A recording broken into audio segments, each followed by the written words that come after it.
Under the dim glow of a single lamp, Amara sat huddled under a blanket, the pages of her textbooks barely visible in the flickering light.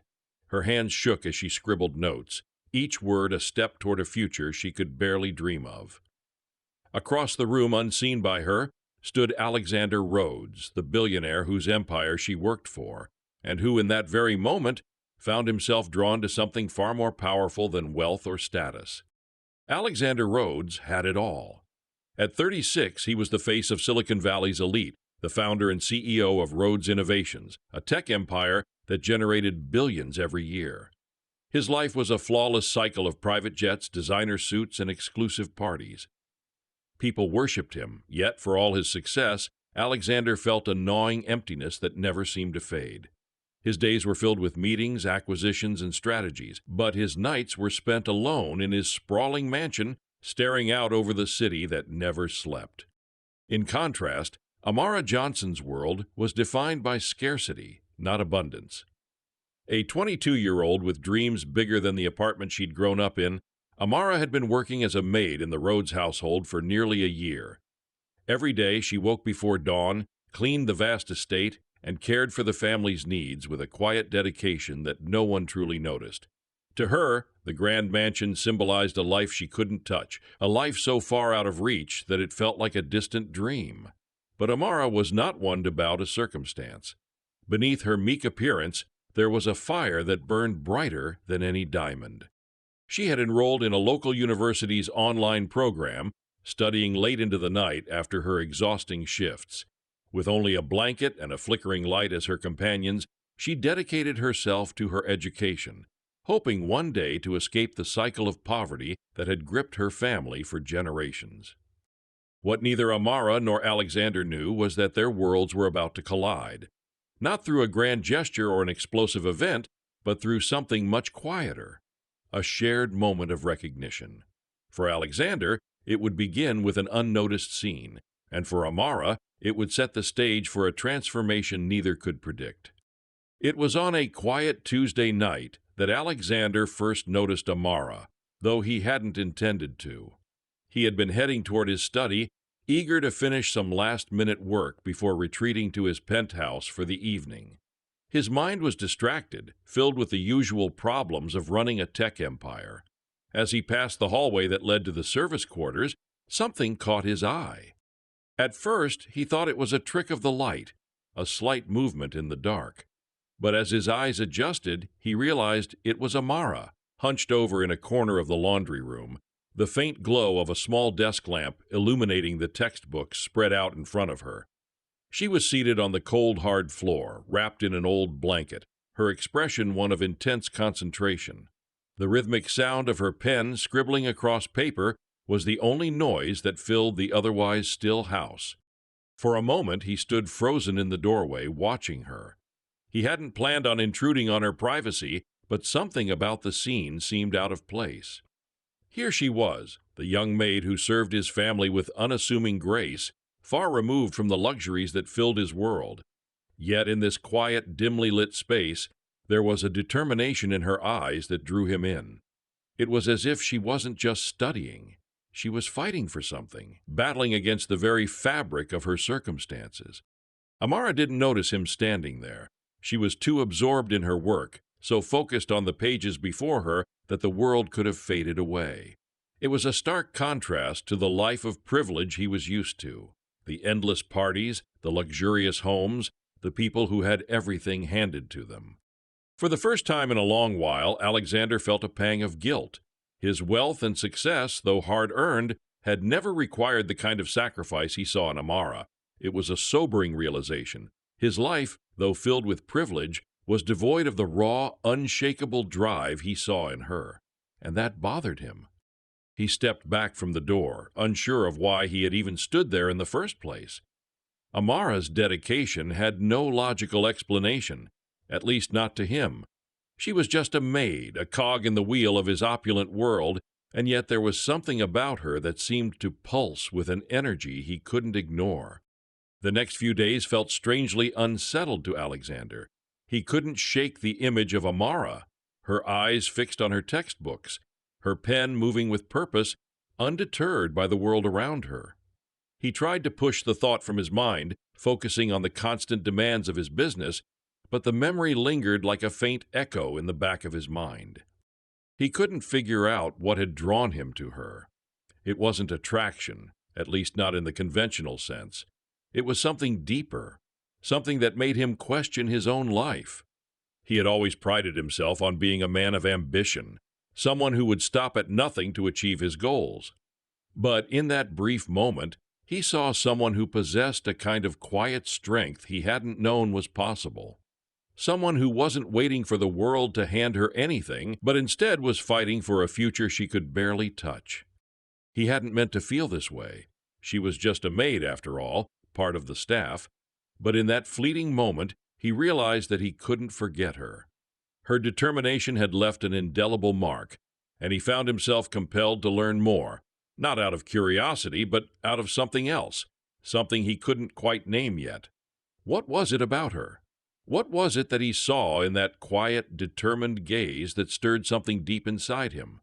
For Alexander, this was the beginning of a mystery, a puzzle that, whether he liked it or not, he was now determined to solve. Over the next few weeks, Alexander's mind returned to Amara, whether he wanted it to or not. He found himself looking for excuses to walk through the service areas of the mansion. At first, he kept his distance, careful not to draw attention to the fact that he was now aware of her late-night study sessions. But every time he saw her, it was as if she had become a magnet for his thoughts.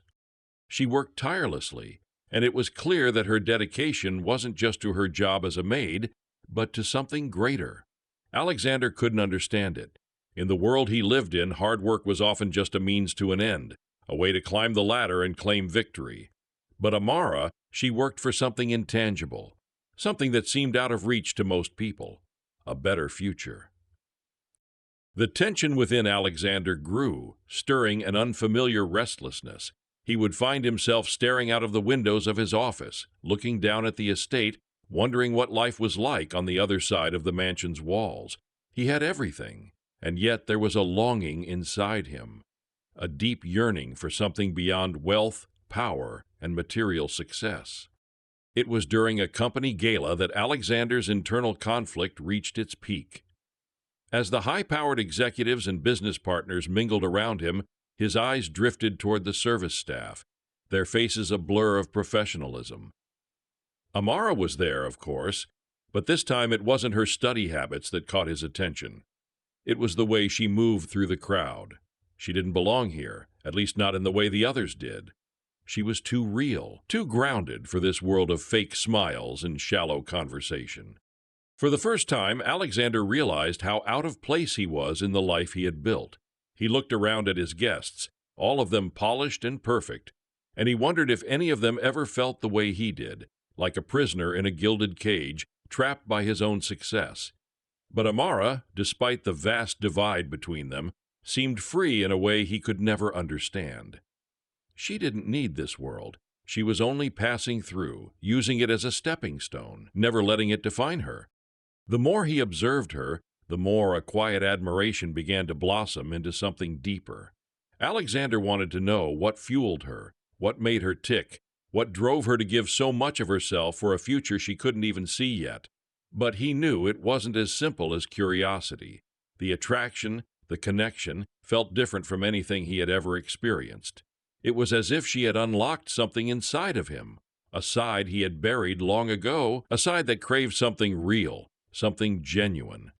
But there was an undeniable barrier, a chasm too wide to cross.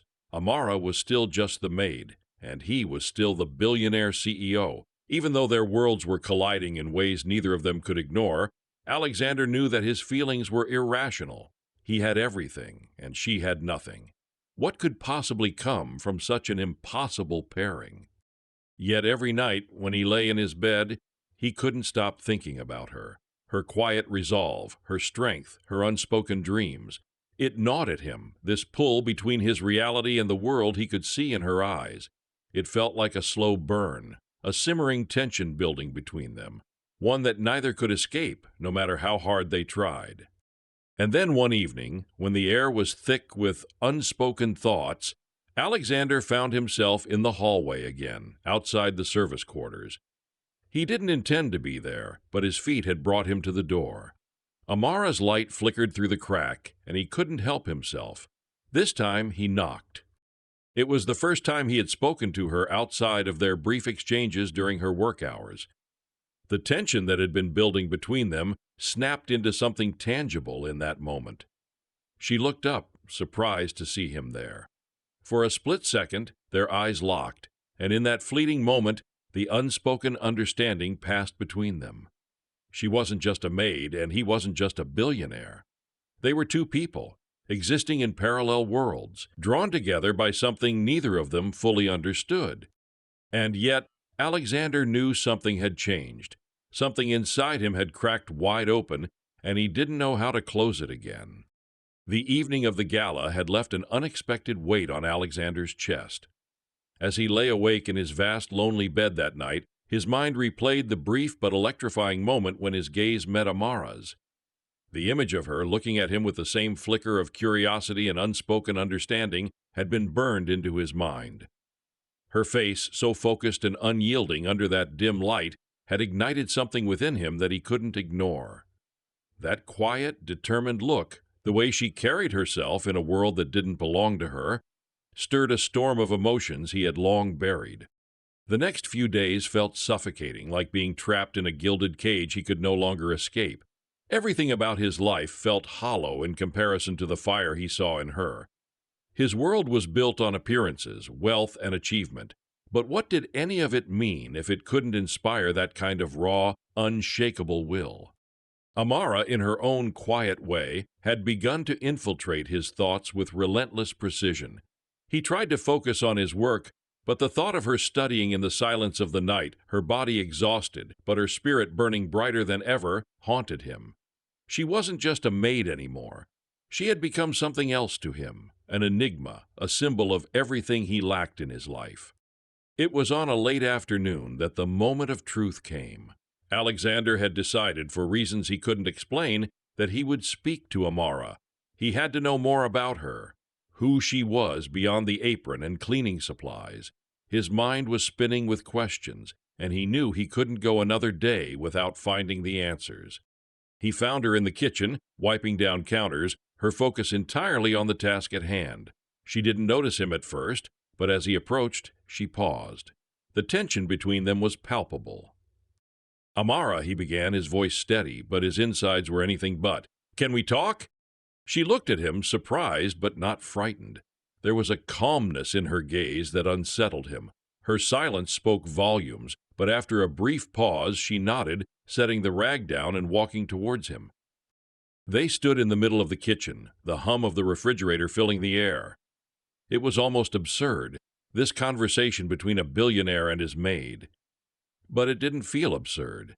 It felt inevitable. "I've been watching you," he said more bluntly than he intended. "I see the way you work, how you push yourself. You're not like anyone else here." Her eyes narrowed slightly, but she didn't flinch. "What do you mean?" "I mean, you're different," Alexander said, his voice softer now. "You don't just do your job, you're constantly striving for something. I want to know why. What drives you?" Amara stood still, her arms crossed in front of her. It was a defensive posture, but she didn't look at him with the fear he had expected.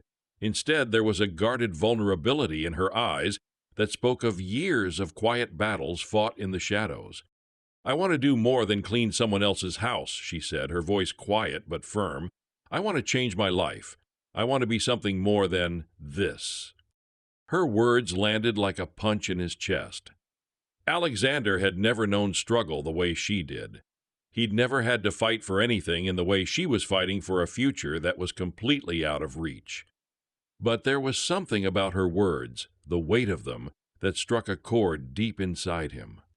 "I understand that," he said, almost to himself, "but why here? Why now?"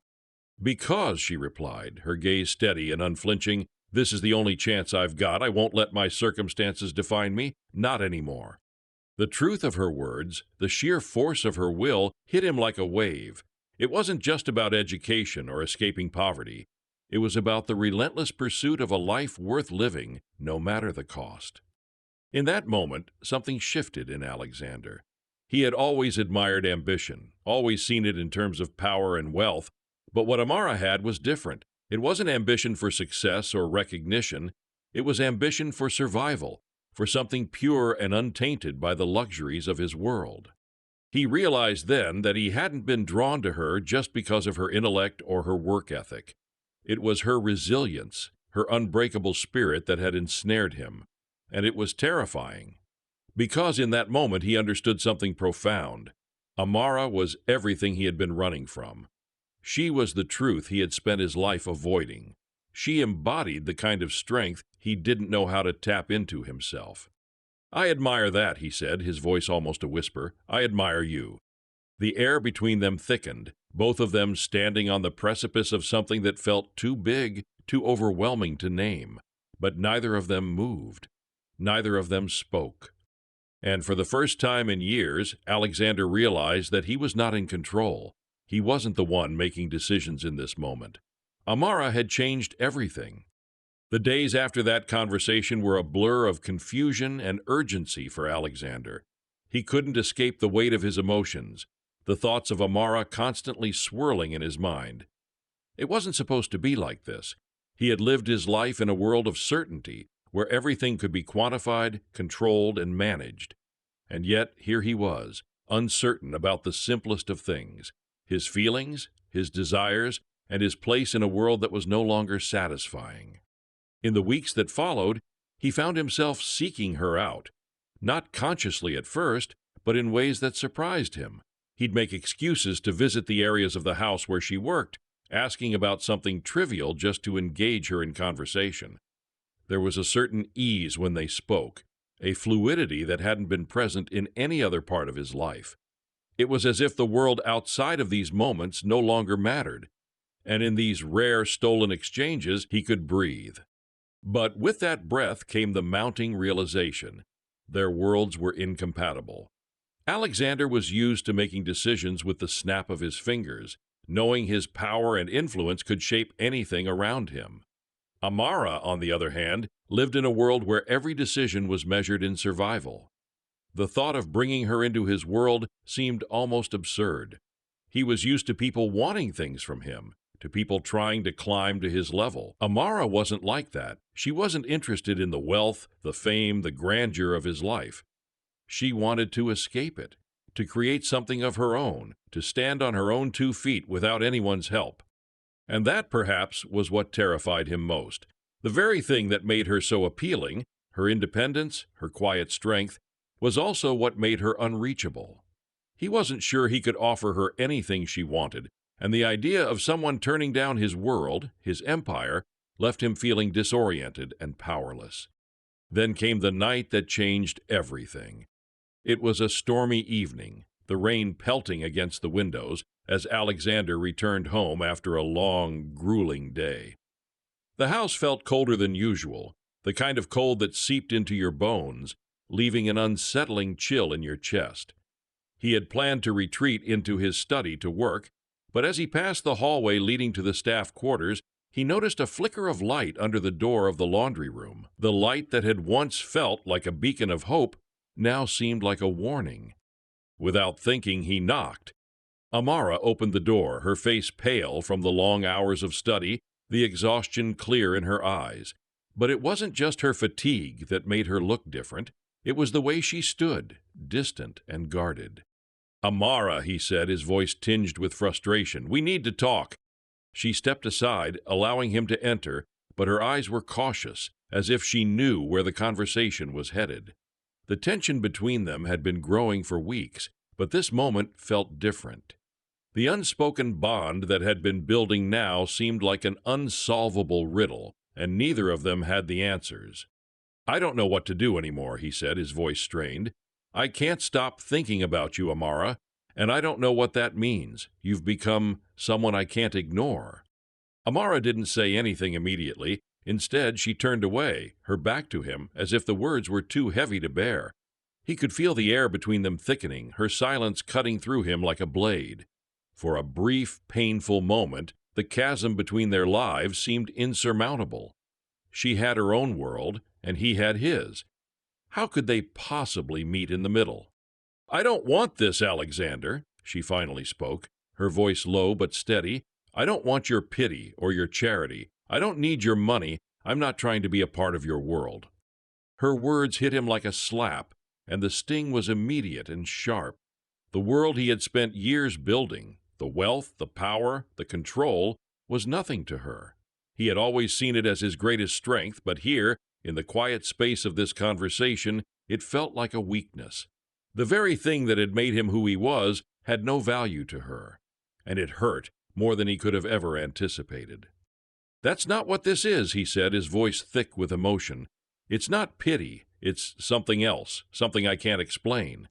But Amara wasn't looking for answers from him. She was looking for something that was hers alone, something he couldn't give her.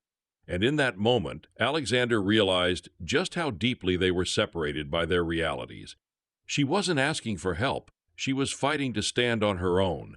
The emotional gulf between them was more profound than he had realized. The disparity in their lives wasn't just about class or money. It was about values, about purpose. I can't be part of your world, she said softly, her voice barely audible. Not like this. I'm not looking for someone to fix me. Alexander's heart sank. This was the turning point he had feared. In his desperation to bridge the gap, he had overlooked the most important truth. Amara didn't need fixing. She wasn't broken. She was whole, independent, and strong, something he had never realized until now. Then why do I feel like I need you? He muttered, more to himself than to her. Amara didn't respond. Instead, she looked away, her gaze distant, lost in thought. In that silence, the truth of their situation settled in. They were two people who had built their lives on entirely different foundations. The more he tried to pull her into his world, the more she retreated, determined to carve out her own path, no matter the cost. The storm outside raged on, but inside there was nothing but the deafening quiet of their unresolved emotions. The gap between them had grown too wide. Alexander's heart ached, and Amara's resolve had never been clearer. Neither of them could give up what they had worked so hard to build, and yet neither could ignore the pull between them. The following days were a blur of internal conflict for Alexander. The conversation with Amara had shattered everything he thought he knew about himself, his life, and the world he had so carefully constructed. Her words had pierced through his ego, exposing a vulnerability he had long buried under layers of power and wealth. He had never felt so torn, so unsure of himself. It was as if everything he had worked for, his empire, his fortune, his control, had no meaning in the face of this raw, undeniable connection with Amara. He spent hours in his office, pacing back and forth, trying to make sense of the emotions that had overtaken him. He had always been decisive, always in control. But now he found himself at a crossroads. He had never been in a situation like this before. He had always been the one to hold the reins, to decide the course of his life. But now he wasn't sure where to go.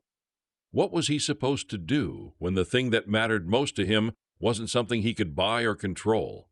Amara's rejection had been a blow, but it had also opened his eyes. For the first time in his life, he understood what it meant to truly want something. His wealth and influence couldn't solve this problem.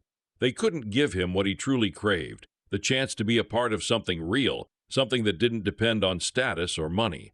Amara had shown him that the things he had always taken for granted, his power, his privilege, meant nothing to her. And it was that very indifference to his wealth that had made him fall for her. She didn't want to be saved. She didn't need him to fix her. She had a strength he hadn't seen in anyone else. But that didn't mean he was willing to let go of her. The thought of losing her, of returning to a life of shallow pursuits, was unbearable. He had never known this kind of desperation, the kind that made him question everything he had worked for. But in that desperation, he realized something profound. If he truly wanted Amara, he couldn't approach her the way he had approached everything else in his life. He couldn't buy her affection, and he couldn't control the circumstances. The only way to win her heart was to be something different, something real. And so in that moment, Alexander made a decision. The next morning, he woke with a clarity that had eluded him for weeks. He was going to change, not just for her, but for himself. The life he had built, The empire he had forged no longer felt fulfilling. It wasn't that he wanted to abandon everything, he had worked too hard for that, but he realized that it could no longer be the center of his world. He couldn't keep living for the approval of others, for the thrill of more power and more wealth. He needed something deeper, something meaningful, and it was Amara who had shown him the way. He walked into the kitchen where she was preparing breakfast, her movements smooth and precise as if the weight of the world rested on her shoulders, and yet she carried it effortlessly. She looked up when he entered, her expression neutral, but her eyes betrayed a hint of curiosity. "Amara," he said, his voice steady but filled with a determination she had never seen before. "I've been thinking a lot about what you said, about what you want, and about what I need." She didn't speak, but her gaze locked with his, and for a moment the tension between them seemed to dissolve. "I've spent my whole life building this empire," he continued, his voice growing softer, "but I realize now that I've been living for the wrong reasons, for power, for control.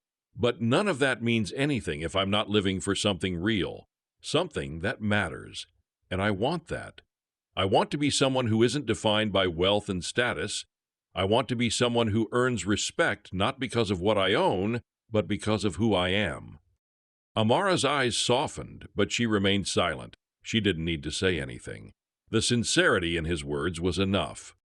"I'm not asking for your forgiveness," Alexander said, taking a step closer to her, "and I'm not asking you to change anything about your life, but I am asking you to let me be a part of it. Not as someone who offers you anything, not as a billionaire or a CEO, but as someone who wants to share your world.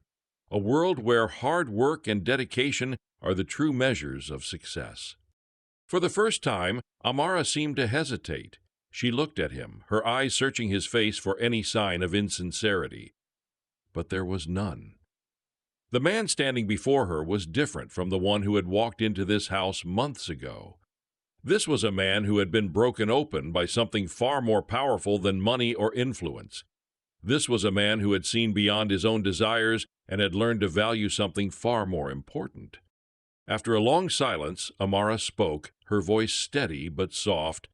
"I can't promise you anything, Alexander. I can't promise you that I'll fall in love with you, but I can promise you that I won't be a part of a world where people only matter for what they can offer.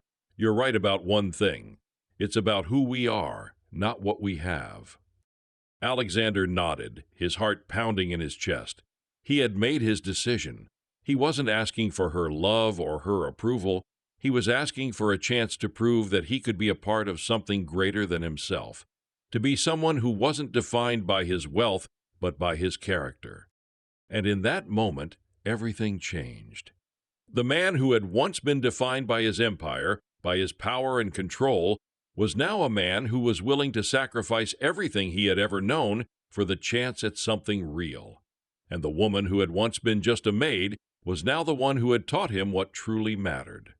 The climax was not in the grand gesture, not in the words that were spoken, but in the transformation that had occurred within Alexander, a transformation that would shape the rest of his life. In the weeks that followed, the mansion felt different.